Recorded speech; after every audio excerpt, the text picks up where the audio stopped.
Apesar de serem a versão topo de linha, eles não são os mais caros que podem ser configurados. Isso porque este Polo Highline que nós estamos avaliando aqui, ele não tem, por exemplo, o Active Info Display, que é o painel virtual. E ele também não está equipado com a roda de 17 polegadas, que é um opcional. Então ele é quase o topo de linha. Já esse Argo Precision, que a gente trouxe aqui também, faltam alguns equipamentos para ele ser a versão mais completa disponível, como por exemplo a pintura metálica. De qualquer forma, os dois carros são fortes concorrentes e a gente vai ver todos os detalhes no vídeo. Vamos falar um pouquinho das diferenças sutis que os carros têm aqui na frente, começando pelo Polo. O farol do Polo usa iluminação 100% halógena, farol alto, farol baixo e luz de pisca. Iluminação também halógena no farol auxiliar aqui, mas uma diferença interessante é que aqui do ladinho, como vocês podem ver, o carro tem um sistema de luz de posição diurna em LED. Aliás, esse é um diferencial da versão Highline do Polo. Outra coisa que a gente vê presente aqui na frente são os sensores de estacionamento no para-choque dianteiro. Já no Argo, a receita é um pouco diferente. Aqui no farol, nós temos também iluminação halógena para o alto, baixo e o pisca. Porém, a iluminação da lanterna, que é esta guia mais clara que a gente está vendo aqui em cima, ela é em LED. Mas, como vocês podem ver, aqui embaixo também nós temos o farol auxiliar halógeno, mas o Argo não possui, por exemplo, o sistema de luz de posição diurna, nem iluminação halógena, nem em LED, ou seja, você precisa ligar o farol do carro na estrada para não tomar multa. Outro detalhe também é que não está disponível, mesmo como opcional, os sensores de estacionamento dianteiros. Outro detalhezinho que chama a atenção da gente, ó, no Polo, a palheta de para-brisa aqui, ó, ela é de borracha, mas ela tem esse efeito aerodinâmico aqui. Então ela tem uma curvinha aqui que quando você está na estrada, a pressão do ar ajuda a manter a palheta mais grudada no para-brisa.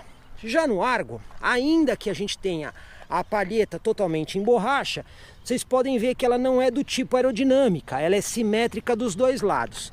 Dessa forma, a gente já percebe que aqui na frente o Polo leva uma pequena vantagem em equipamentos e recursos. Quando a gente coloca os carros lateralmente, vamos aos detalhes de cada um. Começando aqui pelo Polo. O Polo, nesta versão aqui, está equipado com pneu 195/55 aro 16, roda em liga leve. Detalhe interessante, pessoal, a roda aqui do Polo, ó, tem 5 furos para fixar a roda no cubo. A gente também vê aqui do lado o espelho lateral com a luz de seta como repetidor. Outro ponto interessante que a gente tem que observar aqui no Polo é que a roda traseira conta com disco de freio e isso é muito melhor para eficiência. Além disso, o entre-eixos do Polo é de 2,56 metros, uma medida muito boa. Quando a gente vem aqui no Argo, primeira coisa que a gente já observa aqui, a roda também é uma aro 16, com pneu medida 195/55, a mesma do Polo. Mas a gente já observa que a roda tem apenas 4 parafusos de fixação, ou seja, não é tão eficiente quanto do Polo.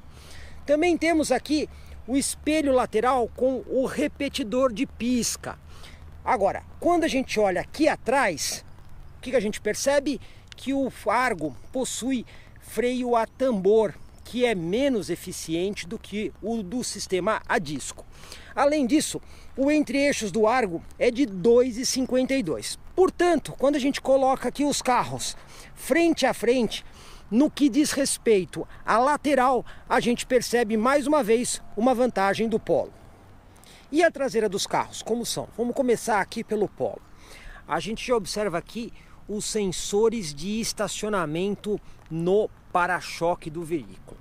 O Polo também tem, obviamente, limpador e desembaçador traseiro, além, é claro, da antena aqui do sistema de rádio e multimídia aqui na parte de trás. O Argo segue basicamente a mesma receita. Também temos aqui os sensores de estacionamento aqui na traseira, como vocês podem ver, limpador e desembaçador traseiro e a antena aqui na parte de trás. Um detalhezinho interessante é que o Argo tem essa pequena asa aqui que vocês podem ver. E isso aqui cria um efeito aerodinâmico mais bonito, por assim dizer.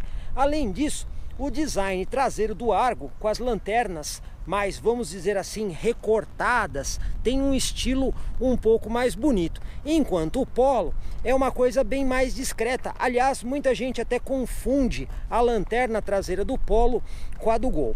Ainda cabe aqui uma pequena observação. Aqui atrás do Polo, a gente tem aqui o símbolo 200 TSI. Muita gente fala que isso aqui são 200 cavalos. Não, não são 200 cavalos. Esse 200 ali faz menção ao torque do motor. Isso porque existe uma tendência mundial de divulgar mais o torque do motor em vez de cilindrada ou até mesmo potência específica. Outro ponto muito importante sobre esses dois carros é que ambos estão equipados com um sistema de chave presencial. Assim, algumas operações no carro você não precisa necessariamente usar a chave. Mas isso nos leva a uma questão importante aqui no Polo. Isso porque o Polo não tem um botão de abertura aqui atrás. Então a única forma de você abrir o porta-mala do Polo é você usando a chave para fazer a abertura. Existe também um botão lá dentro do carro, mas a função da chave presencial não existe. Já no Fiat Argo, você tem um botãozinho aqui, que quando você está com a chave, basta você apertar esse botão e você consegue destrancar o porta-mala. Sendo assim, a gente consegue ver mais praticidade no sistema do Argo. Outra questão muito importante é espaço de porta-malas. E no caso aqui, os dois veículos apresentam 300 litros de capacidade em ficha técnica. Vamos começar aqui pelo do Polo. Já de cara, a gente observa um porta-malas muito bem organizado. Temos até aqui uma rede para você fixar cargas menores. Outro detalhe é esse pequeno espaço aqui na lateral, útil para você colocar garrafas de pé e assim não ter perigo do líquido vazar.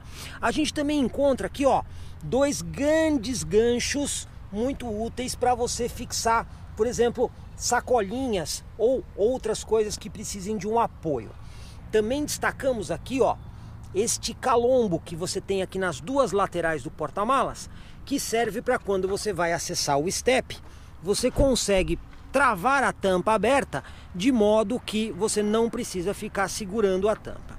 O outro detalhe muito legal aqui no Polo é o sistema Save. Como vocês estão vendo, o porta-malas aqui parece um pouco raso aqui nas laterais. E realmente ele está raso. Isso porque você pode pegar esta tampa aqui, puxando ela um pouco para frente e deslocar ela para uma posição mais funda. Desta forma, você tem abaixo da primeira posição um espaço adicional para guardar coisas mais sensíveis. E esse é um recurso que praticamente só o Polo oferece na categoria de hatchback compacto. E o porta-mala do Argo? A gente também percebe um bom espaço aqui, 300 litros, mas já percebemos que não tem a mesma organização. Os ganchinhos que a gente tem aqui na lateral são bem menores, por exemplo. Você não consegue colocar coisas muito pesadas sob risco de quebrar esses ganchos. Também não encontramos a rede de organização, mas temos os ganchos de fixação. Como vocês podem ver, são 4 ganchos e você tem que comprar aí, no caso, uma rede como acessório. Outro detalhe também que não agrada muito aqui no Argo é o seguinte, ó. Quando a gente abre essa tampa aqui, ó, para você ter acesso ao step, ela não é muito prática. Às vezes você tem que fazer muita força para conseguir. Ela enrosca aqui nas laterais e não tem um sistema que mantém ela permanentemente fixa. Então você soltou, ela vai cair. Então faltou um pouquinho mais aqui de esmero no processo para você ter um porta-malas mais organizado. Um ponto que a gente tem que dar o parabéns para os dois carros é o sistema de step.